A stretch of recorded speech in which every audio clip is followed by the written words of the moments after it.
Como todos sabemos, amigos televidentes, bueno, ya estamos con José González, gerente asociado de GSG Advisor, como todos los domingos. Buenas noches, José. Buenas. No es novedad, ya todo el mundo sabe perfectamente a través de las redes sociales y de otros medios de comunicación que Irán ha atacado, digamos, territorio israelí. Esto hace algunas horas. Se está especulando, esperando en el mundo, está en vilo, esperando si es que hay una reacción, si es que vuelve. Pero recordemos que esto es una respuesta de un ataque israelí a la embajada de Irán, ¿no es cierto?, en Turquía. Entonces, ¿cómo lo está leyendo el mundo? ¿Quién mejor que José González para que nos diga qué está pasando exactamente allá? Buenas noches, José.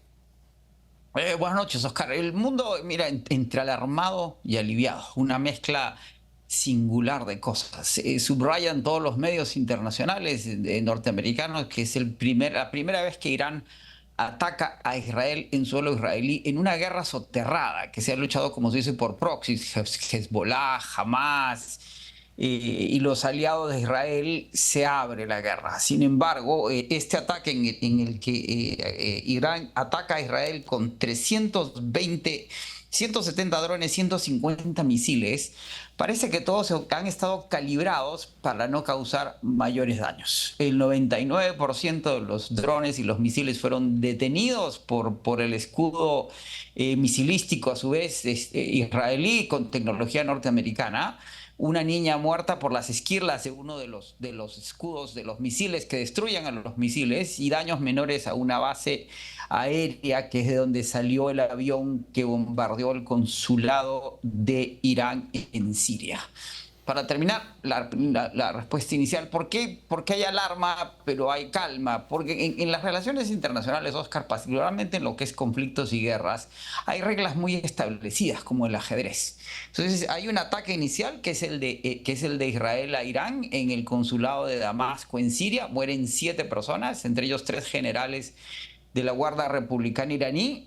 ¿Qué sucede cuando esos ataques suceden? Como inicialmente el de Hamas, que ha desarrollado la guerra en Gaza, hay una retaliación. Hace 2 semanas fue ese ataque, hay una retaliación, y se esperaba que Irán atacara en las últimas 48 horas entre sábado y domingo, entre viernes y domingo, que es lo que hemos visto. Es recíproco, es proporcional y es equivalente. Es decir, Irán puede decir que ha triunfado porque logró romper, de algunas maneras, amenazar a Israel. E Israel puede decir que ha triunfado porque no hubo daños. Ahora, la gran pregunta que se está haciendo el planeta entero es si Israel va a escalar el conflicto y va a responder, o se va a quedar donde está. Sabemos por la Casa Blanca que el presidente Biden le dijo anoche a Netanyahu que podía cantar victoria y que no escalara el conflicto. Conociendo la personalidad de Netanyahu, nadie puede asegurar que no lo vaya a hacer. Ese es el temor. Claro, pero claro, lo que estás diciendo es porque lo que le dice Biden y lo que le dice la comunidad internacional es, oye, tú te metiste con la embajada de ellos en Siria, efectivamente no en Turquía, sino en Siria, ellos te han respondido, digamos, en tu territorio, pero vamos, no ha sido ni lejanamente lo que hizo Hamas en su territorio, y le dicen ya quédate ahí, ya, mano a mano, ¿no? Ya se dieron los Correcto. dos su cachetadita internacional y ya. Esa es la idea. Pero no se sabe, porque, Recordemos. perdón, porque acá lo que preocupa con Netanyahu, y tienes toda la razón en tu comentario final, José, es que Netanyahu, y eso la gente debe saberlo, no antes del conflicto que empezó con Hamas, estaba en una situación muy difícil su gobierno, casi Correcto. insostenible, porque él Ujú. tiene investigaciones en curso y él quiere manipular de alguna manera el Poder Judicial, y teme que terminar ese conflicto pueda ponerlo o exponerlo ante ese escrutinio legal. Correcto, tiene acusaciones de corrupción, recibió regalos, hablando de Rolexes, en Israel, evasión tributaria, y si no estuviera de primer ministro, probablemente un juicio que había postergado sistemáticamente, estaría preso, casi preso. Antes del ataque jamás estaba proponiendo una reforma del sistema judicial para evitar que lo enjuiciaran. Gobierna con una coalición muy fragmentada, con sectores muy conservadores, muy radicales. De allí que hay un temor de que no vaya a escuchar la comunidad internacional, pero la presión es tal que sería muy difícil creer que Sí, claro. Netanyahu vaya a irse en contra del planeta entero. Y los mercados se anuncian muy tranquilos. Los mercados de acciones, que son el principal termómetro, Oscar, están hacia arriba: 90 Ajá. puntos para el Dow, 15.25 para el S&P, el Nasdaq en 55, los mercados de commodities, el oro sigue en 2.373, lo comentamos el domingo pasado Sí, por sí, claro. distintas razones, el cobre en 4.35 por la renovada actividad industrial en los Estados Unidos y China, y el petróleo sí. El Brent, que es el marcador del petróleo global, el petróleo del Mar del Norte, que arrancó el año en 75, está en 90, pero eso había sido antes de estas 48 horas. Se espera que subiera acaso $5, pero ya se espera que el petróleo suba a $100. Los impactos en el Perú, como en el resto del planeta, van a ser a través de la energía, del petróleo. Recordemos, como lo decíamos hace unos programas, que los costos, las fuentes de energía del sector minero en el Perú dependen muchísimo del diésel y de los combustibles todavía. Por lo tanto, la presión en los costos va a ser muy grande, pero los precios están subiendo. Ahora, eso va a generar que los metales sigan teniendo buena performance, particularmente el oro como refugio, que el dólar se fortalezca, como los metales se cotizan en dólares, se fortalecen los precios.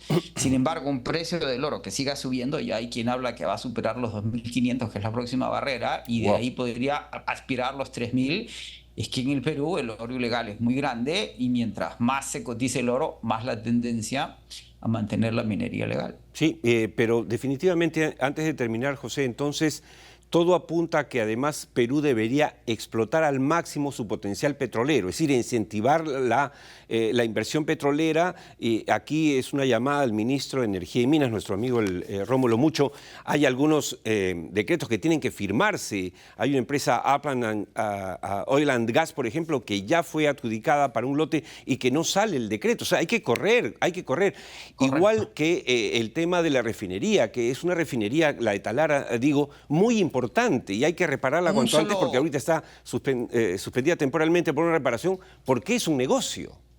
Un solo detalle, Oscar, en 15 segundos. La semana pasada México suspendió las exportaciones de Pemex porque están acumulando petróleo por decisiones estratégicas. La próxima semana se vencen el alivio de las sanciones en Venezuela, y la discusión es que no se van a restablecer las sanciones porque los Estados Unidos necesitan normalizar la relación con Venezuela, no por los próximos 6 meses, sino por la oferta de petróleo por los próximos 30 años. En el Perú, que no exploramos petróleo desde el Baguazo, necesitamos replantearnos la necesidad de explorar petróleo y llegar a producir los 250.000 barriles que consumimos, que con una refinería como la que existe ya, como la refinería nueva de Talara, con todos los problemas que tiene, es estratégicamente valiosísima para crear autoabastecimiento en petróleo en el Perú en la próxima década. Deberíamos pensar, por estas tensiones y los problemas asociados al petróleo, que ya se habla de un shock de oferta, porque consumimos 1 millón de barriles más cada año